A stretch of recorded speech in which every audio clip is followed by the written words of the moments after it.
Another thing I wanted to really talk to you about is you started your career in sort of near the 98 crisis, and you've also seen the 2008 crisis. And I don't know what 2020 is. Is it really a crisis or an opportunity in the sense of, just the markets in general, right? Because we have such a crazy year.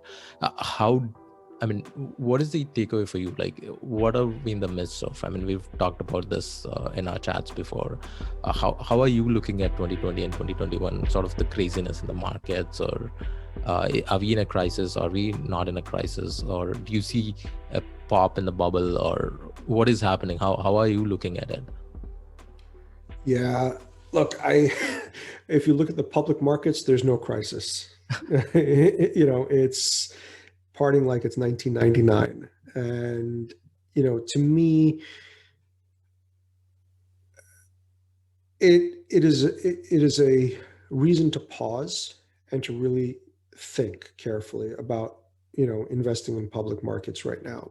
Um, because I think there are certain individual companies that will do fine, regardless of what happens.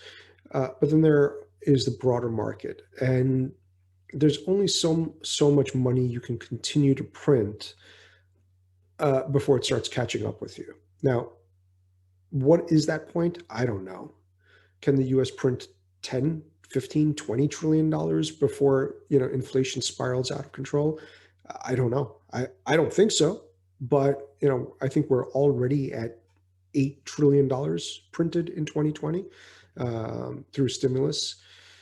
So at some point we're going to have to pay for that, um, and we could pay for it through increased economic activity, or we can pay for that through uncontrolled inflation. Um,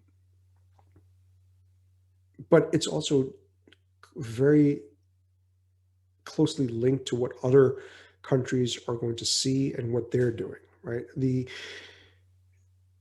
countries like India have a lot less flexibility in how much money they can print. Um, so if I think about India, like, I want less exposure to the rupee right now, a lot less exposure to the rupee. Doesn't necessarily mean that I want less exposure to Indian startups, Mhm. but I want less rupee exposure. So if I have, cash sitting in rupees, that's probably not a great idea right now, because I do think that Indian inflation is going to outpace U.S. inflation for some time. Um, I think the U.S. markets are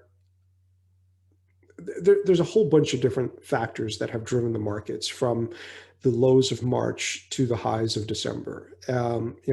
Vaccine development, vaccine deployment, um, overall economic activity being less worse than anticipated. Um, the rebound in the job market. Um, all of these things have had a significant impact on the markets. The election, of course, um, but I think now, once you have the new administration coming in, you have new policies, um, you have new tax policies. I think some of these things are going to make a significant difference in where the economy goes and where the markets go. If we see the new administration change tax laws very abruptly, um, because let's just say that Democrats have the House and the Senate. I think you're going to see a massive sell-off in the markets, but I also don't think that they're dumb enough to do that abruptly. I think there might be revised taxes if you are a high earner. Okay, taxes might increase. They may remove some of the limitations on, or some of the benefits that it gave on estate taxes. Um, so they're going to find places that they can get money back into the government. Um, Hopefully, it's done in a way that is not too abrupt and isn't going to have a massive impact on economic activity. Um, that's, I think that's something that they have to think about, is like, there's a certain part of the population that's going to continue to need stimulus and support for some time, and that part of the economy is also more likely to spend more money as a percentage of how much they have coming in. um, so they're going to need to be very careful on kind of choking that spigot too soon. So I'm very cautiously optimistic of public markets in 21. Um, I think there are certain sectors that should do really well in 21 if the vaccines get deployed across the globe. Travel, obvious one, that will do very well Mhm. under those circumstances. I think F&B also will probably do well, because I don't know about you, but when it's safe, the first thing I'm going to do is hit up all my favorite restaurants in person and go sit there and eat, and then get on a plane and do that in other countries, right? And I'm sure there's a lot of other people who are thinking the same thing, right? So I think certain sectors are going to do well. Others are probably not going to do as well, right? And I think Zoom is a good proxy for some of the areas that may not do as well once people get back to, quote, a normal life, right? They're not going to be sitting on Zoom calls all the time. So fewer Zoom paid subscriptions, perhaps. But I think, other tech companies will continue to do well, because I think that has become such a deeply ingrained part of who people are today, that, like you said earlier on in the conversation, people are going to be far more willing to start building relationships online, because they now know that it's possible. They also now know that it's not as difficult as they once thought it was.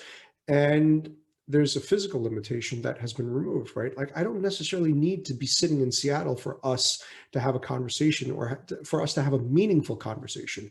We can do it on Clubhouse, we can do it over Zoom, we can do it on a podcast, whatever, right? So I think people have now, their mindset has shifted. So I think tech in general will continue to do well.